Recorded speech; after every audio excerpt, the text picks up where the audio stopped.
আসসালামু আলাইকুম। নতুন একটা কবর। যে ব্যক্তির কবরটা দেওয়া হয়েছে, এই পরিবারের, এই বংশের ১ম মৃত্যুবরণ করেছে। এইখান থেকে কবরটা শুরু হয়েছে।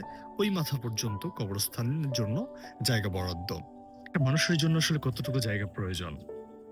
এদিকে ১.৫ হাত আর লম্বালম্বি ৩.৫ হাত। এই এতটুকু জায়গার মালিক কিন্তু সে। একটা কবরস্থানের জন্য অল্প একটু জায়গা বরাদ্দ। সেই জায়গারও মাত্র ১.৫ হাত আর ৩.৫ হাত জায়গা সে পাচ্ছে। অথচ আমাদের প্রচুর চাহিদা, আমাদের প্রচুর দরকার।